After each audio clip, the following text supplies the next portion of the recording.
പുട്ടിനും ചോറിനും എല്ലാം ചേരുന്ന നല്ലൊരു വൻപയറുലത്താണ് ഇന്നത്തെ റെസിപ്പി. അതിന് 1 ഗ്ലാസ് പയർ നന്നായിട്ട് കഴുകി വൃത്തിയാക്കി 3 ഗ്ലാസ് വെള്ളം ഒഴിച്ച് കുതിരാൻ വയ്ക്കാം. കുതിർന്ന് കഴിയുമ്പോൾ 1 സവാള, 2-3 പച്ചമുളക്, ഒരൽപ്പം കറിവേപ്പില, 1 ടീസ്പൂൺ ഉപ്പ് ഇത്രയും ചേർത്ത് പ്രഷർ കുക്ക് ചെയ്യാം. ഒരു 3 വിസിൽ കൊണ്ട് തന്നെ ഈ പയർ നന്നായിട്ട് വെന്ത് കിട്ടിയിട്ടുണ്ട്. ഇനി ഇത് ഒരു പാൻ അടുപ്പത്ത് വെച്ച് 2 ടേബിൾ സ്പൂൺ വെളിച്ചെണ്ണ വെച്ച് ചൂടാകുമ്പോൾ കടുകും ഉണക്കമുളകും കറിവേപ്പിലയും കൂടെ ചേർക്കാം.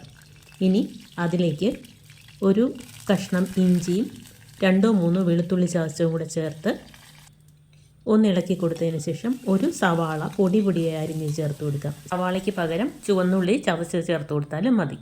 ഇനി ഇതൊന്ന് വാടിക്കഴിയുമ്പോൾ 1 ടേബിൾ സ്പൂൺ ചതച്ച ചുവന്ന മുളക് ചേർത്ത് കൊടുക്കാം. 1/4 ടീസ്പൂൺ മഞ്ഞളും കൂടെ ചേർത്ത് നന്നായിട്ടൊന്ന് ഇളക്കി കൊടുക്കാം. അത് കളറൊന്ന് മാറിക്കഴിയുമ്പോൾ ഒരു 1/4 ടീസ്പൂൺ ചുവന്ന മുളക് പൊടി ചേർത്ത് കൊടുക്കാം.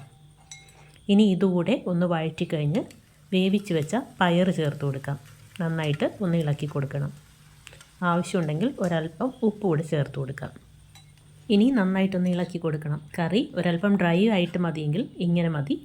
അതല്ലെങ്കിൽ ഒരു 1/4 കപ്പ് വെള്ളം കുക്കർ കഴുകിയിട്ട് അതുകൂടെ ഒഴിച്ചു കൊടുക്കാം.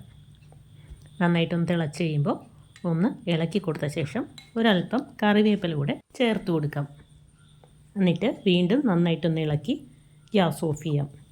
ഇതിനി ചൂടോടെ പുട്ടിൻ്റെ കൂടെയോ ചോറിൻ്റെ കൂടെ കഴിക്കാവുന്നതാണ്. ഒത്തിരി ഡ്രൈ ആകാതെ ഒരൽപ്പം ഗ്രേവിയോടെയാണ് ഞാനിത് ഓഫ് ചെയ്തിരിക്കുന്നത്. ബാക്കി ഈ ഉരുളിയിൽ തന്നെ ഇരുന്ന് ഒന്ന് കുറുകി കിട്ടും. പുട്ടിനൊപ്പം പയറുലത്തും പപ്പടവും ഒരു മുട്ട പുഴുങ്ങിയതും. വീഡിയോ ഇഷ്ടപ്പെട്ടാൽ സപ്പോർട്ട് ചെയ്യാൻ മറക്കല്ലേ. Thank you.